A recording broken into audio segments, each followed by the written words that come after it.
É preciso uma aldeia inteira para educar uma criança.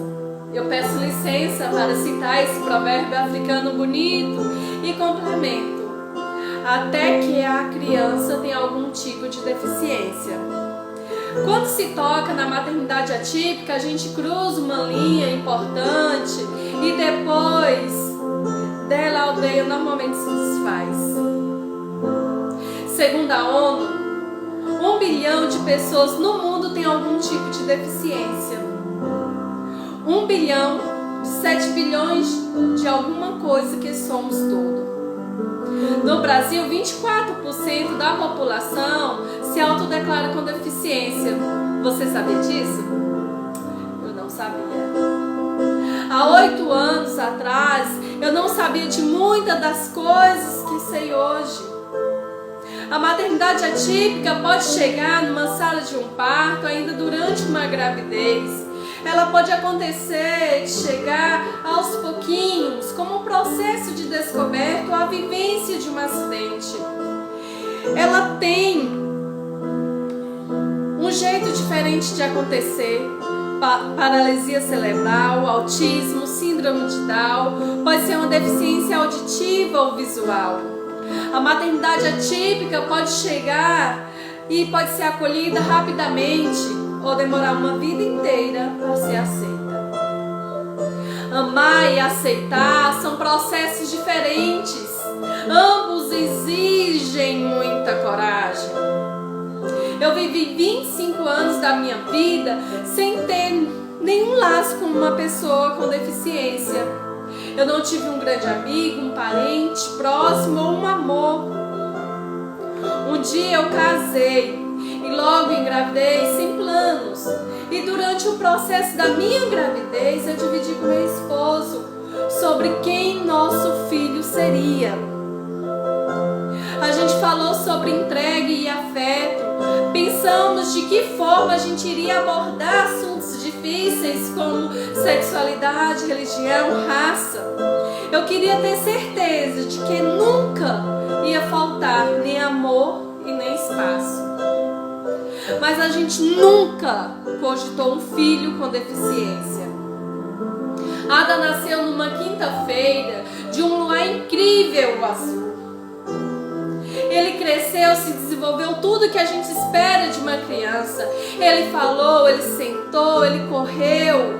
Com 2 anos e meio, fui informada pela equipe escolar que Ada estava com atraso no desenvolvimento e que teríamos que investigar.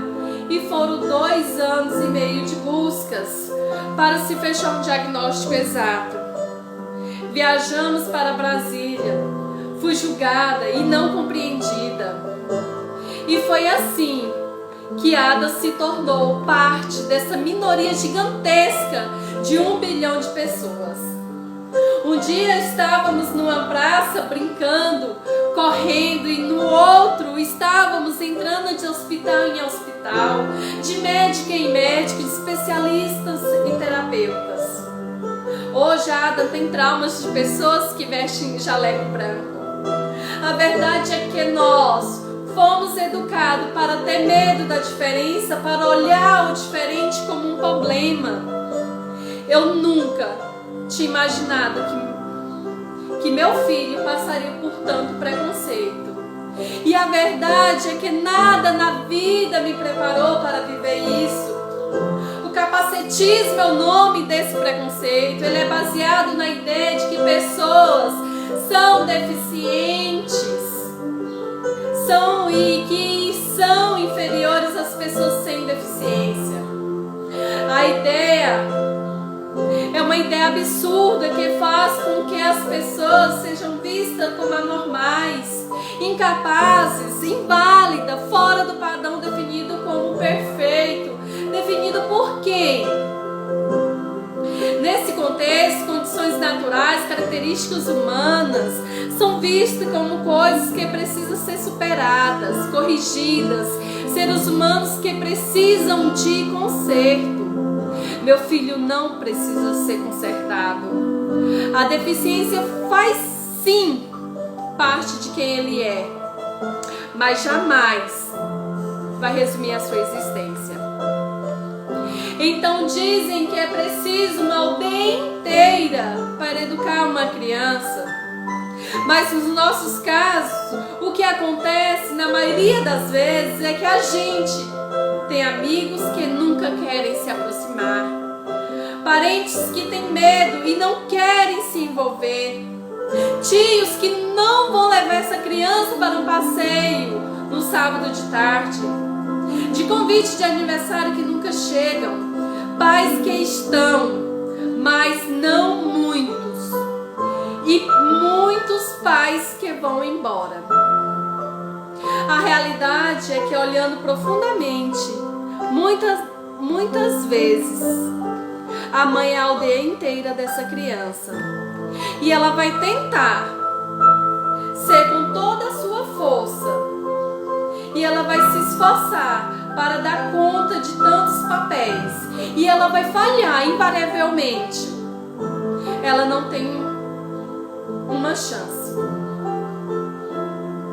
Inclusão parece uma palavra difícil, um movimento grande que cabe às grandes esferas e se ensina em livros complicados, mas a verdade é que é uma mudança que mora nas nossas mãos.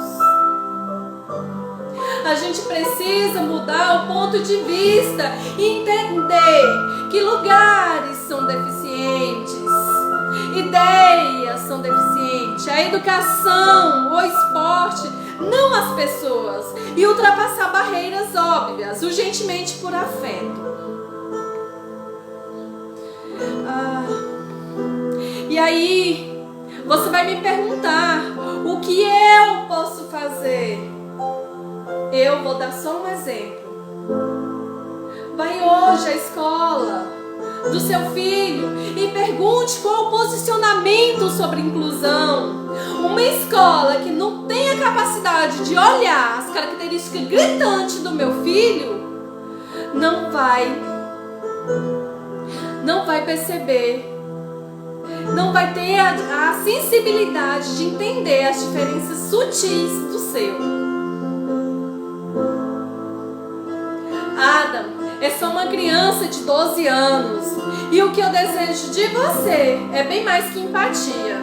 Eu quero afeto, respeito, políticas públicas de qualidade. Eu quero educação inclusiva de verdade. E uma transformação desse mundo em que meu filho ainda não pertence. Eu quero saber o quão comprometido você está com a inclusão. Eu quero as respostas que venham com ações. Eu sou uma mulher branca, hétero, sem nenhuma deficiência, e eu acessei muitas das coisas na minha vida por ter exatamente essas características. Então, eu sou uma mulher extremamente privilegiada em um país desigual, intolerante, com indiferente, que exclui e violenta pessoas por serem somente o que elas são. A maternidade atípica me ensinou que privilégios são responsabilidade e que a gente precisa aprender a respeitar todas as existências, enfrentar os nossos preconceitos. Não é sobre combater pessoas, é sobre combater as ideias tortas que nos trouxeram até aqui. Toda criança carrega em si um caminho e que precisa de ponte de afeto, e que a gente aprenda então a enxergar o que tem e não o que aparentemente falta, e o que a gente aprenda a ser ponte diante de toda e qualquer criança e diante de uma mãe que não é uma super-heroína, mas tenta todos os dias. Uma mãe que reinventa, que começa e que encontra coragem e esperança muitas vezes sozinha. Faz 8 anos que meu filho típico se tornou atípico, e eu não mudaria nada da nossa história. Pensar no Ada hoje sem a deficiência é pensar num outro filho, e eu nem conheço, É abrir mão das nossas memórias, das nossas risadas, das nossas histórias que construíram a nossa conexão. Eu celebro a existência do meu filho exatamente como ele é, mesmo quando dói. E sentir isso foi o que me salvou, enquanto ser humano, aprender a acolher a dor e a alegria, o medo e a coragem no mesmo corpo. Não existe afeto mais potente que a busca por conhecimento em direção às pessoas. E nessa sociedade adoecida que continua fingindo que a diversidade não existe, não se ajustar, talvez seja uma sorte. Não somos todos iguais, somos todos diferentes. Meu filho não é um problema. O problema que precisa ser curado e combatido é a exclusão. E que ferramenta nós estamos criando para que o mundo seja realmente de todos. Escolha se importar, incluir, não é um favor. Nós existimos. Seja rede, seja aldeia.